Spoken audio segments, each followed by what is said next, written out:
It hasn't been a crazy year and a half or anything since the last record. No. Because what we started recording these a year ago now, right? And I was all in Mr. like, yeah, we'll be able to just record stuff and put it out real fast. But, in the meantime, people get married and people have more babies and people, right. Check. And whatever is happening in Phil's life is no big deal. With birth comes death, or with death comes, I don't know. Yeah. The circle of life. Yeah, exactly. The beginning and the end, my bad. That's my bad. Do you have to cut that out? Am I gonna You're listening to the Noon 15 podcast. I'm your host, Dan Cole, and I'll take you behind the scenes of Noon 15, an independent band writing, performing, and recording original music. This season, we'll talk about the band's sophomore album, Finish What You Started, and get the story behind one song per episode, as well as the ups and downs of working around day jobs, babies, and band shakeups here in Ithaca, New York. At the end of each episode, you'll hear the song in its finished form. Thanks for listening, and welcome to Noon 15, the podcast. And we're here for Finish What You Started, album number 2 from Noon 15. I'm joined today by Mandy Goldman, Samuel B. Lupowitz, Harry Nichols, Joe Massa, and the newest addition, drummer Phil Shay. In this first episode, we'll be hearing all about The Tick, which will be the first song released from this new album. It must be cold upon your mountaintop, master of the ice and the blood, imposing the decree over this tragedy, rolling up inside of us, sucking our blood. Released, I believe, on America's birthday. I'm so un-American. I was like, what's America's birthday? Christmas. I was Bastille? to it, yeah. Pretty sure it's Cinco de Mayo. No, you're listening to this on or after July 4th, There you 2019. go. Yeah. So, And the very first song that we're going to hear, the first one that will be released, is The Tick. And this one is about much more than an insect. Songwriting credit to Samuel B. Lupowitz on this one. Talk about how this whole double theme kind of thing came together. I mean, we're putting it out on America's birthday because it's an American song. This song took me like 2 presidential elections to write because I started it in 2012 and it sat around for a long time. And then A certain motivational force came along. In the last couple of years, I was feeling it again. Oh, look at you win, hear your roaring, how it's answered with cheers. You may think you're the savior, son, but we've been grappling with wolves in clothes like yours for years. I think in this country, powerful people like to cast the poor and the weak as parasites who feed off of the wealthy and powerful. When really, if you look at it, it's kind of the other way around, where the wealthy and powerful sap, their power from people who have less influence than them. And so that's really what it's about. It's a song about being a bully and hopefully your inevitable fall. Karma comes around, or whatever you want to call it. Yeah, hopefully. Because it's always like, I don't love trying to write political songs because it's really easy to be either super preachy or really like despairing. And I don't like putting my energy into either of those so much. So it's every now and then I'll find like just the right angle where it feels good to live inside of it. And it feels like I'm actually saying something and not just yelling. Yeah, fair enough. And I'm sure that can be a fine line sometimes. Look behind you now. It's just a matter of time. The feel of this, did you really know from the beginning it was going to be just a powerhouse of a song? The song predates the band, at least its initial conception. By the time I finished it, this band was around, and so I was writing for that. But I remember kicking the idea around even before the Ego Band broke up. I've got some cell phone demos somewhere of horn lines that never made it into the final version and that sort of thing. Yeah.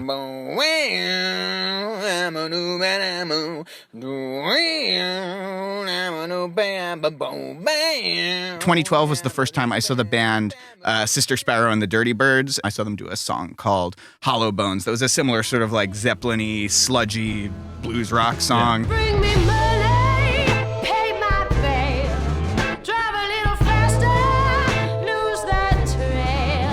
I may have done a couple of things last night.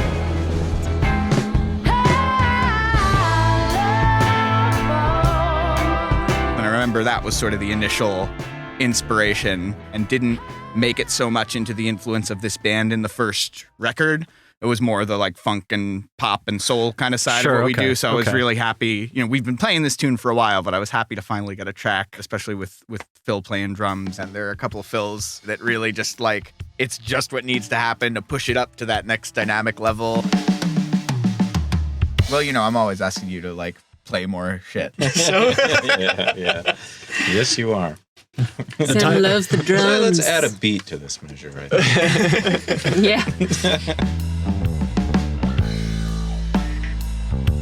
What can you, the band, say about Phil's ability to step in and not only get up to speed on your portfolio, but really lend himself to everything that's come since then? I remember when we were looking for drummers, we kept saying, well, we really want to find somebody who we love their playing and they're a buddy and they're a friend and they can hang and we can have a good time together because the four of us have been friends for a long time. And they can sing. And they can sing, yeah. We wanted somebody who could sing. And I remember we were talking to you about that, Dan, and you were like, well, maybe two of those things, but maybe not all three of those things. So we were ready to compromise and start sort of like looking outside of our circle. And I mentioned it to Phil at a kite string show.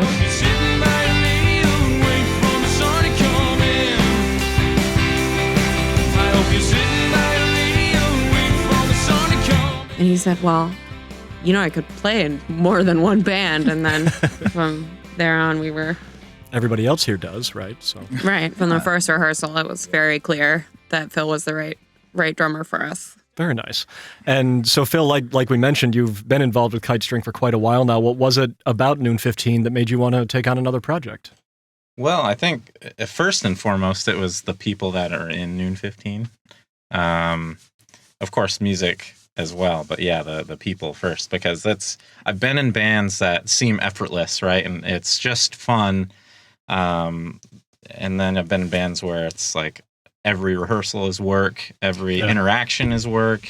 And so, you know, that like has to come first. And then after that, if the music is good, then that's like, oh, okay. That's the selling point then. Yeah, for sure. So really, it seems like everybody was on the exact same page about what you all wanted from this. Yeah. And it just all started with the people. Were there really any of the people you pursued about this, or was it pretty much just Phil you were hoping for the whole time?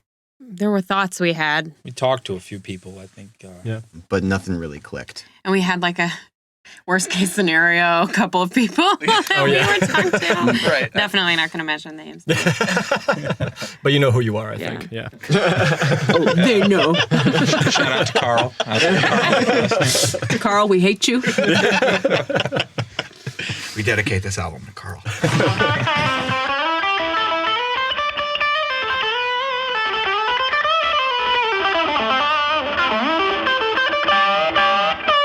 For me, I record way more than I need from you because I just like sitting there and listening to you play solos. So, is it customary to try to get a solo in one, Joe, or do you try to space it out a little more? Ideally, that's what I like to do, yeah, but it doesn't always work out that way. Usually what I'll do is because I don't like to be too rehearsed when I go in to try and record a solo, but at the same time, like, I want to have a few ideas because, you know, I just don't want to sort of go in there blind, but so yeah, I'll just try and come up with a couple ideas, and Sam's really helpful of being, you know, giving me suggestions or what he likes, what, you know, directions to go or whatever. Now that you don't know what you're doing in the first place, right? But yeah, just a little bit of direction for you. Yeah, the idea for me behind this solo too was to be sort of bordering on almost like obnoxious, like just like playing way too much because, you know, the tick and it's kind of a pest and, you know, that kind of thing. And you want it to sound good too. So I was trying to walk that line, and, you know, a little sloppiness was probably okay here and there. Very nice. Just what Joe considers sloppiness cracks me up. But sloppy is not tasteful, a term. Tasteful sloppy. John, like, yeah. For Shante, I always thought he did a great job of playing a solo that was like purposely a little muddy, sloppy, but like, yeah, it sounded like he was supposed to do it, but there was just something in there, like an indescribable quality that, like, yeah, sludgy, I guess. A little imperfection. Yeah, it's good. Yep. My fashion sense.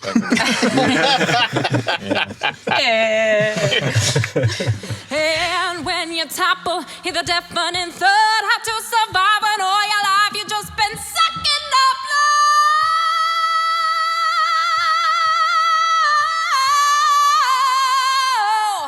we kept that one part from your live vocal with the band, right? Yes, I remember. Yes, Harry in particular wanted me to keep that scratch vocal. I did want it. Yes. Yes, yeah. It was awesome. Which I was like, no, but no, but sometimes there's Now I something sound really. like an asshole. That's how we all. No, it was- Keeping it, man. No, it was I don't nice, care if you though. don't like it.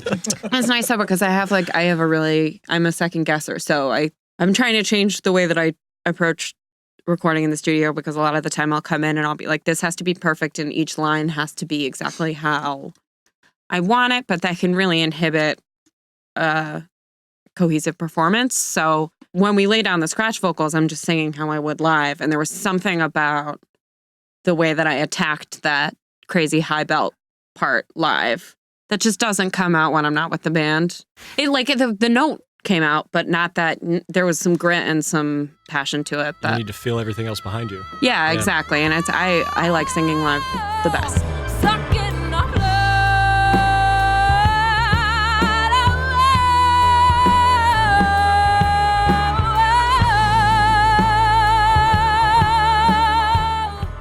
So, aside from the 5 sitting in front of me right here, on this song in particular, there are 3 very powerful singers that lend their talents to this song. We have Jen Cork, Julia Felice,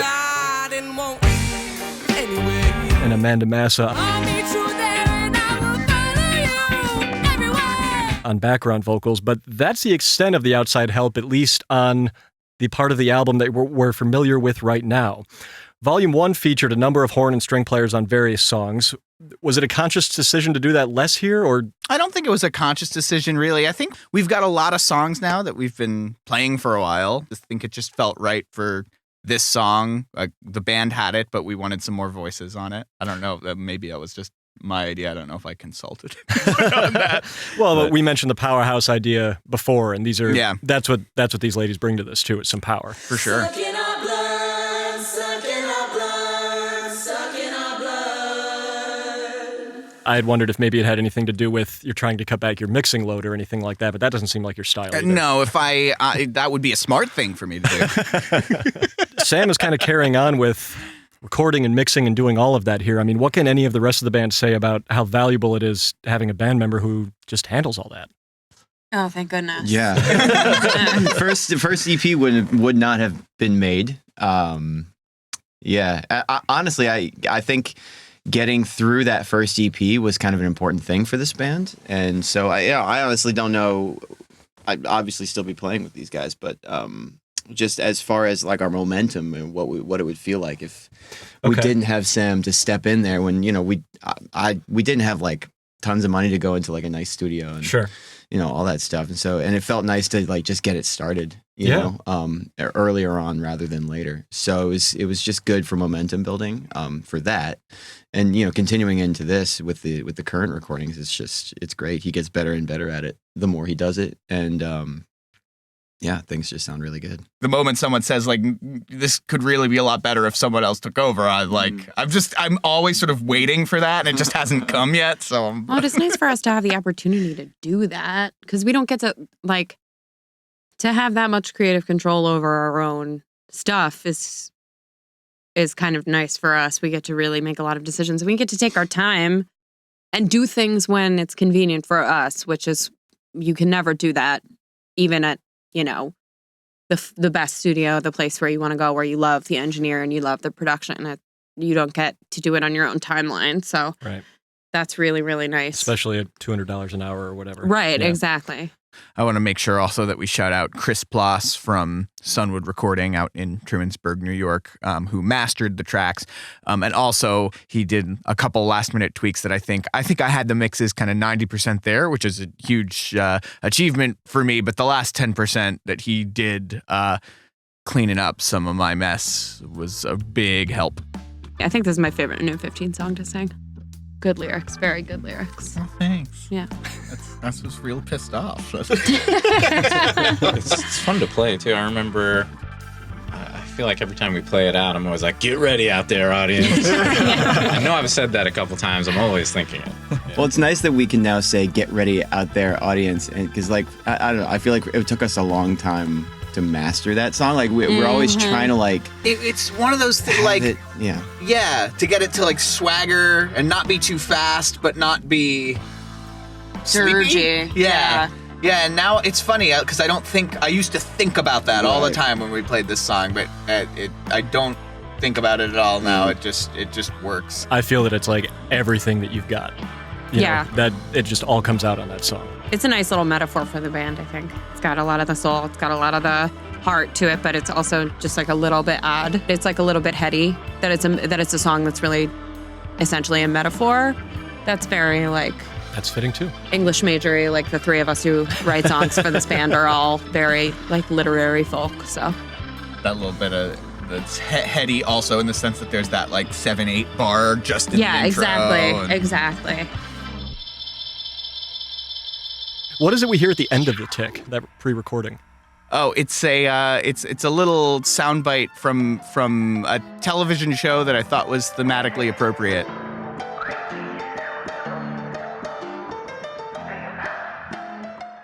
But it's I figured I'd leave it a little cryptic and can see if you can fair enough. You can track it down. Okay. I think that was the tick. Probably circle Nice. back to me, I think, before we move on. I'm always happy to circle back to you, Phil. I feel like that was really good, but there wasn't enough for me. As the band is on this one, we have Mandy Goldman on the lead and background vocals, Samuel B. Lupowitz on organ, piano, and background vocals, Joe Massa on electric guitars, Harry Nichols on the bass and backing vocals, Phil Shay on the drums, and of course we mentioned Jen Cork, Julia Felice, and Amanda Massa on backing vocals here as well. Episode 1 from Finish What You Started. This is The Tick from Noon 15.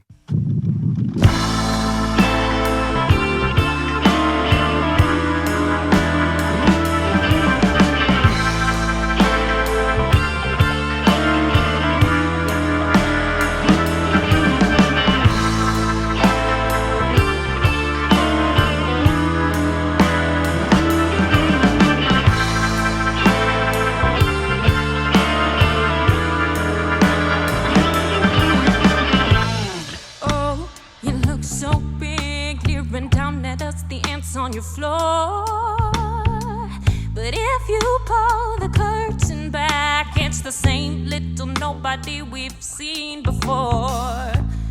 Hey, we know your game, and though it seems your people still wanna play, they shout your empty words, your iron and clay.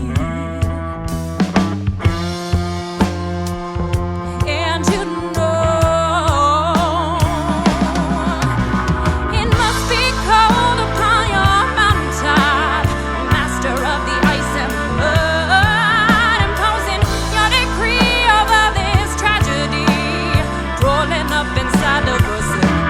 sucking up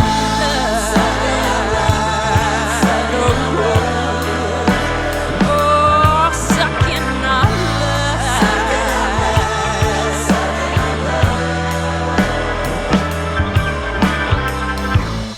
oh, look at your win, hear you roaring, how it's answered with cheese.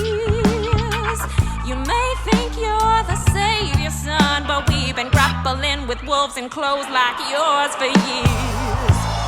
Hey, you push me down and say that only you completed the climb. Don't look behind you now, it's just a matter of time.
Thanks for listening to the Noon 15 podcast. Visit noon15.com to subscribe and for more music, videos, and info on upcoming shows. If you like what you hear, tell your friends and leave us a review on iTunes. Tune in next time for another trip behind the scenes with Noon 15.